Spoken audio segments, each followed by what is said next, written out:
Hi, good afternoon, everyone. We have an interesting panel today on the last day, so let's make it extremely exciting. So let's start with our panelists who are here, and I would want each one of you, Gaurav, Khalil, Anusha, to please introduce yourself, and then I'm going to ask you questions. And I would want this to be a more interactive session, so please feel free to ask as many questions as you have in between. Thank you. Gaurav, we start with you.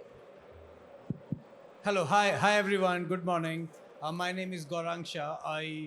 Uh, I run the product and engineering group for Mastercard for this region, which is Eastern Europe, Middle East, and Africa. Of course, based in Dubai, and been involved into especially into the product development side on BNPL for Mastercard.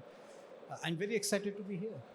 Good to have you here. Hi, good morning. I'm Khalil Alami, and I'm the founder and CEO of Teller, an online payment gateway and payment processing company here in the UAE and Saudi Arabia. We've had a long journey since 2014 when we started. We have our own proprietary technology that we process payments with for merchants of any kind, taking the merchants from offline to online, handling e-commerce as a one-stop shop. We're very happy to be here, and thank you very much for this. Hi, my name is Anusha. I'm a co-founder of Spotty. We are a buy now, pay later business that started in 2020. We currently operate in Saudi, Bahrain, and the UAE. And as of last year, we were acquired by Zip, which is a global buy now, pay later, with the intention of bringing the concept of buy now, pay later into the MENA region. So thank you for having us here. Brilliant. Let's start with you, Gaurang. My audible, yes. So, Gaurang, recently MasterCard has launched its own BLPL platform. Definitely, we want to hear more about it. And I think more than the product, what we would be interested to know is that what got MasterCard involved and what was the whole trigger point for MasterCard to get into the BNPL space. Yeah. So see, BNPL is not a very old industry or a solution. It's a relatively new one, and notwithstanding what's happening right now in the global markets. Actually, we're saying, hey, it's a BNPL winter, but no, it's a full market winter which is going on. If you look at what's happening, so notwithstanding that, we firmly believe that BNPL is here to stay. It's a new payment form, and it solves a specific need in the market. And we are very very clear as a organization that we are the payment enabler. We enable choice. We drive scalability via interoperability and standards. And BNPL, as we firmly believe, is here to stay. I think this would be something that the consumers want, merchants want. It solves a specific need. This it's only natural for us to get more formally involved into that. Even from day one, we have been involved in some way or other, because most BNPL repayments are happening via card. So we have been involved. But he said, hey, when we started talking to our customers, and BNPL fintechs became our latest customers whom we started talking to. But when we broadly talked to the market as well, we saw, while this is a great solution and a rising industry, there were two or three problems that we felt that we need to get involved to solve that. The first one, what we saw was, while this is doing well, but the BNPL fintechs, it wasn't easy for them to scale to the millions of merchants. We have taken 50 years to get to 100 million merchant point, and so something that we can definitely offer to all our BNPL fintech partners to drive that scale and reach to every merchant location. So that is one. The second one was, hey, the merchants started to say, hey, I started this journey, I like it, but the problem we have is there are multiple BNPL players coming in the market.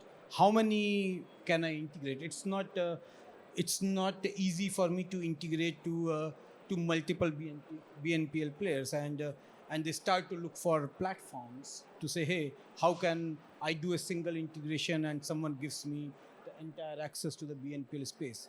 And the third one was the financial institution and the banks were asking, hey, what role and how can they be more involved into this space? They were involved from the acquiring repayment side, but how can they be more involved into this space? And so these were very very key factors, and we said, hey, we are probably one of the best placed players in what we do to solve these challenges, and that's where we came up with our solution that which which is basically focused to address these three challenges and enable growth, scale, via interoperability for our BNPL fintech partners, for our financial institutions, and for our merchants. Brilliant. So to carry on talking about merchants, Khalil, the next question to you would be, as a merchant acquirer, how does Teller fit into this whole space of BNPL? Do you see a lot of demand coming from the merchants to bring in such synergy on your platform? Sure. Thank you for the question. So, on the acquiring side, and this is where we fall in, there has always been a war between the acquirers on what card in the wallet that will be used, right? So, in order to increase usage. Now, I think this war has shifted in a sense where we have multiple factors that are going on, whether it was in some markets inflation or the pandemic or credit or any sort of different factors that pushed the consumer to look for instant credit or an easier way to pay.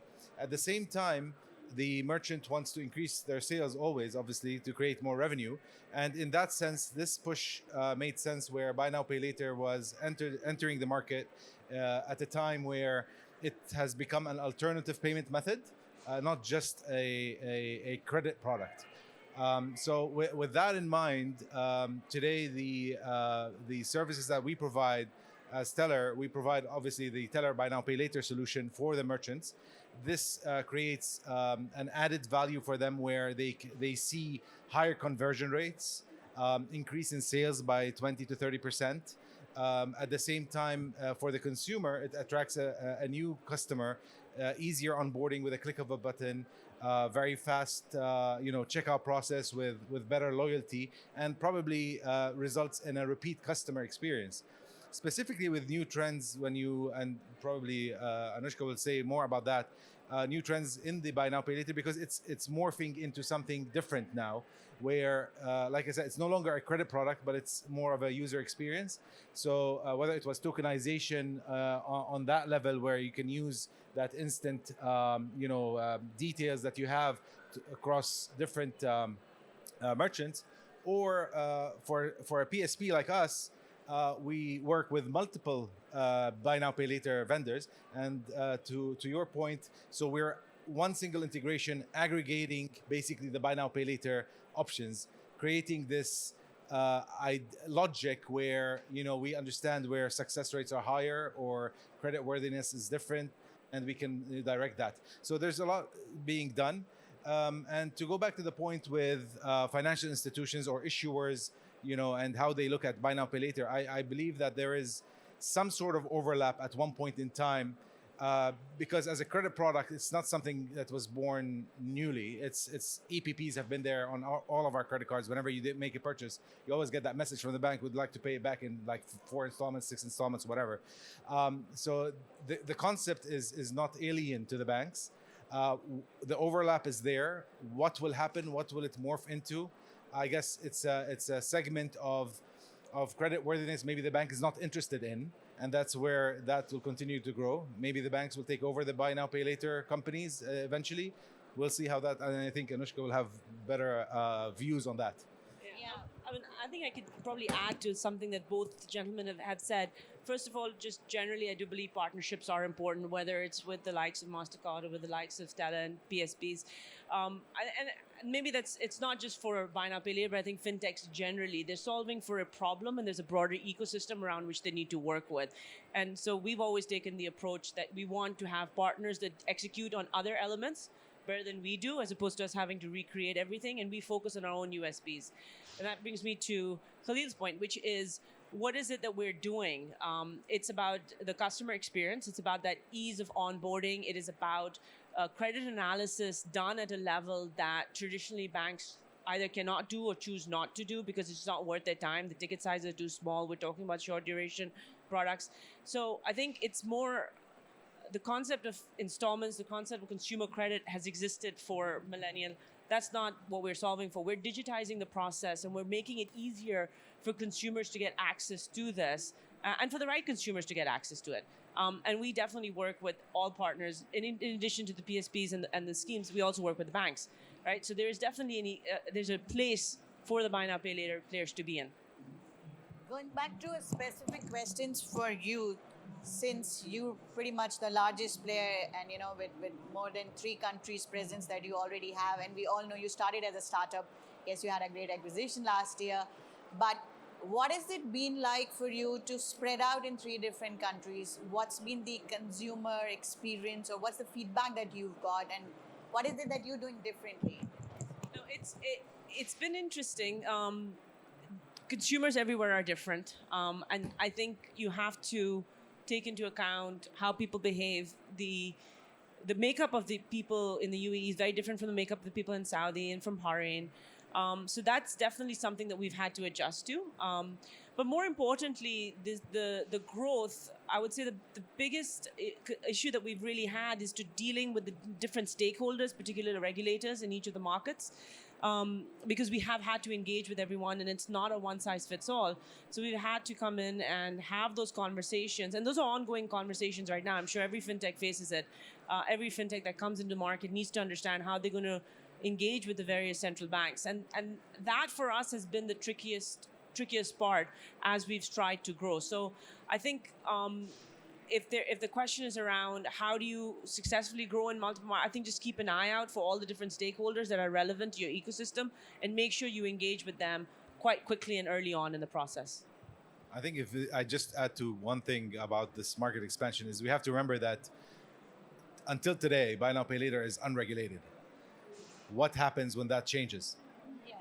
We have very dynamic regulators in the UAE, dynamic regulators in Saudi and Bahrain, and all these different regulators that are now looking into fintech on its own is newly regulated.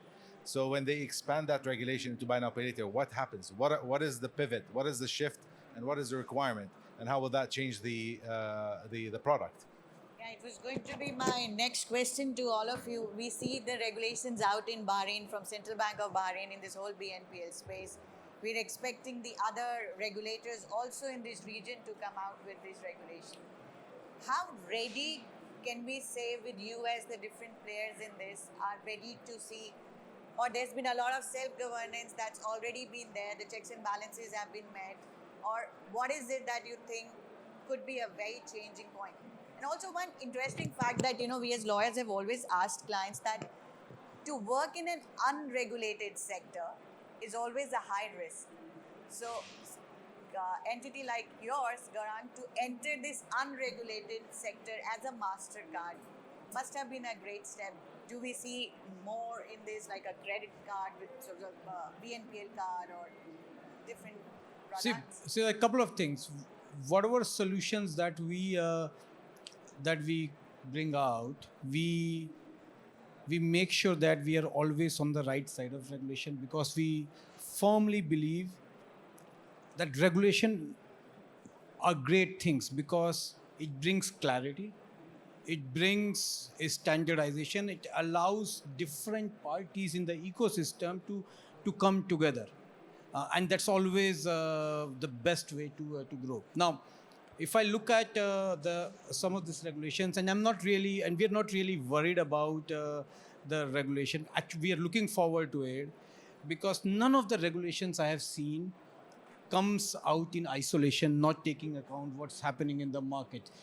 There's a lot of consultation that happens with the right industry players, And at the end of the day, the regulators comes out with any regulation which keeps consumer protection as a top priority, and that's always a good thing, and all of us are aligned on that one principle.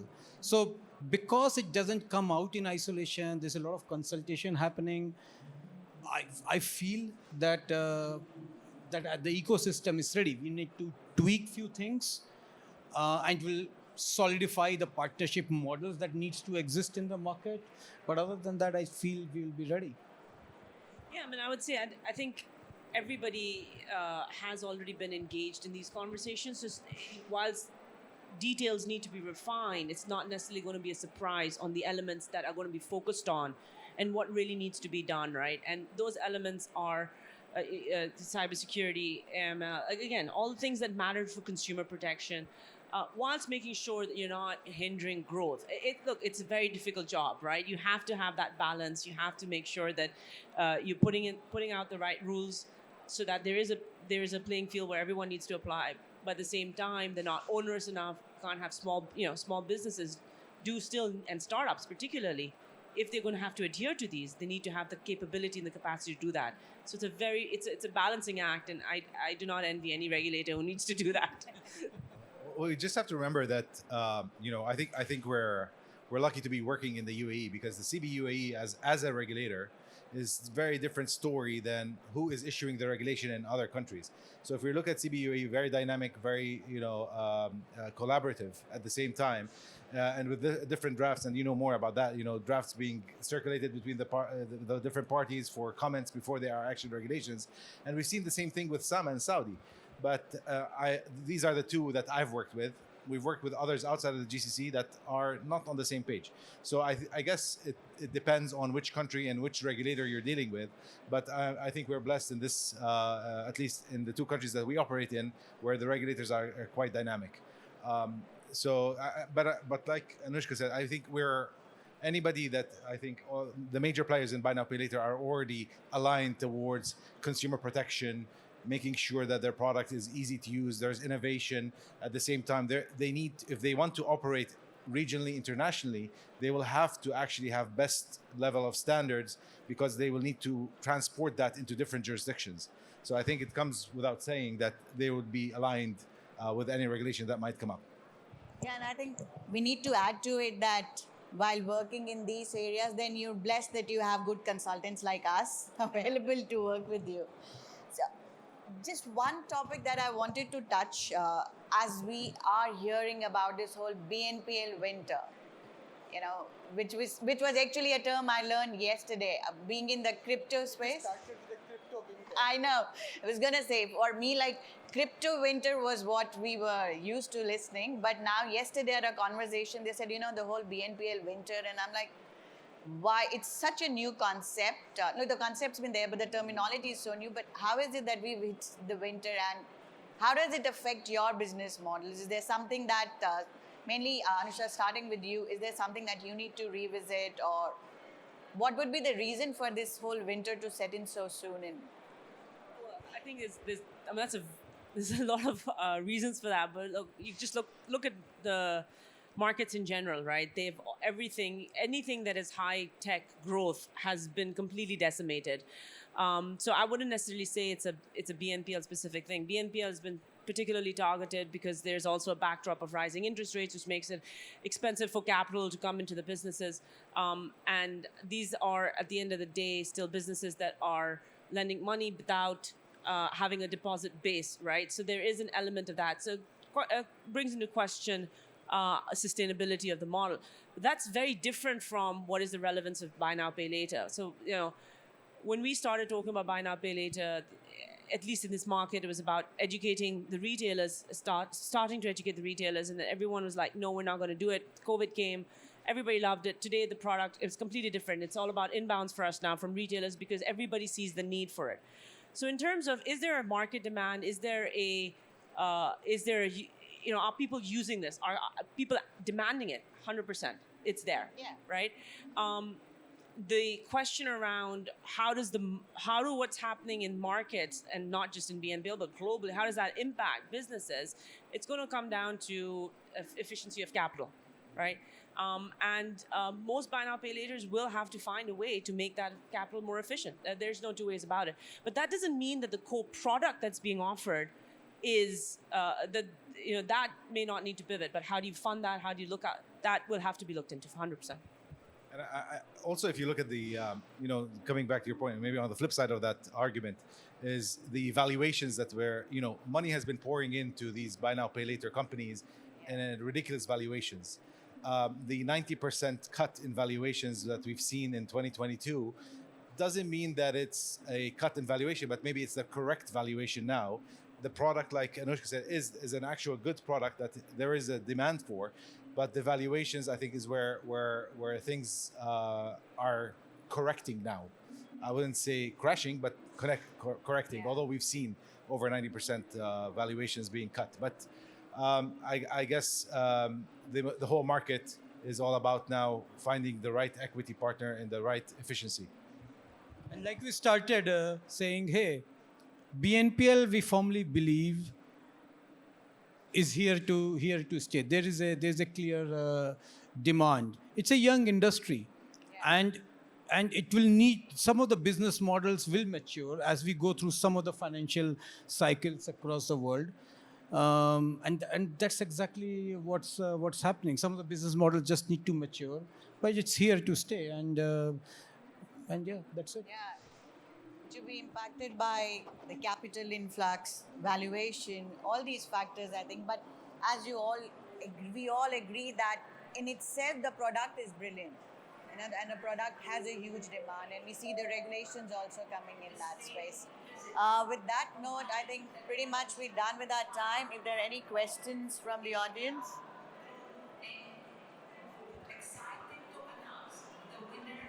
No questions? Oh, you have one.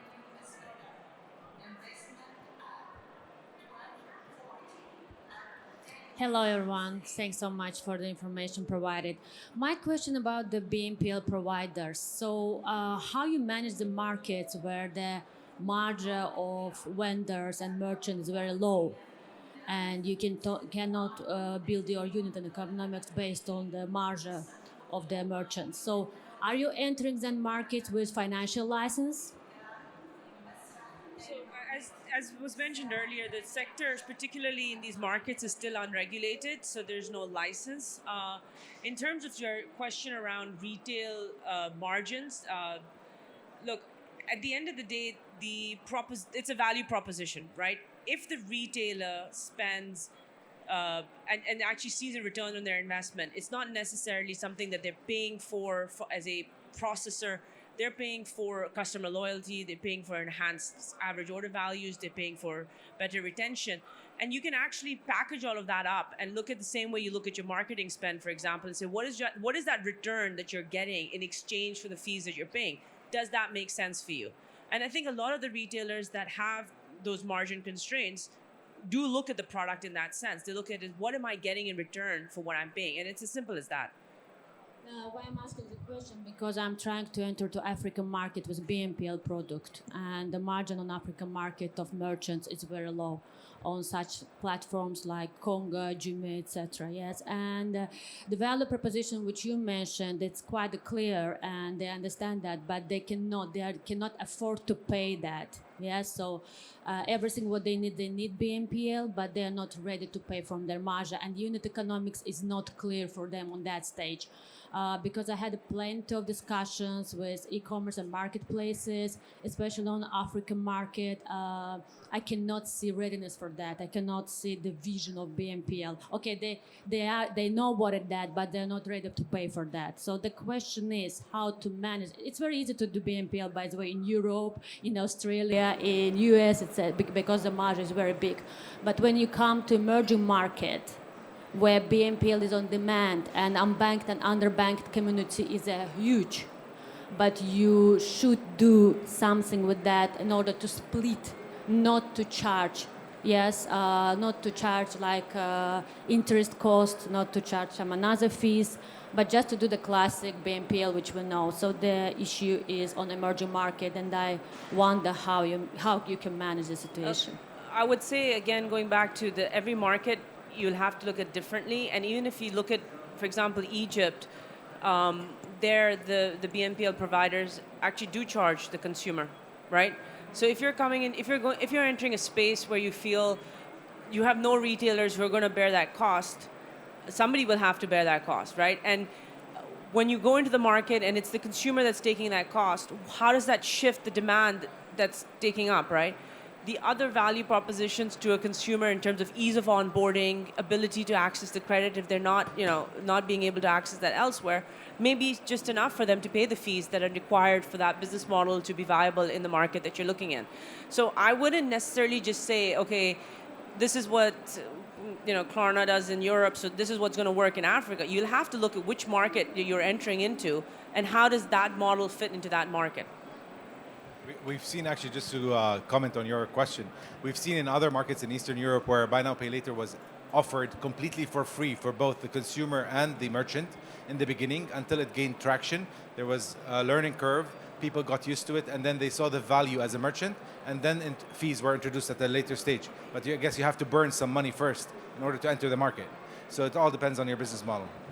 And it doesn't have to be interest, by the way. It can also be fixed fees. It can be an account management fee. It can be, there's so many other things that you can introduce, but what is it that'll work for the consumer and what'll work for the retailer? All right, sorry, we've run out of time and the organizers are waving at me that we need to stop. But you can discuss it with us off the stage. Thank you so much. Thank you so much. everyone. Thank you. Thank you.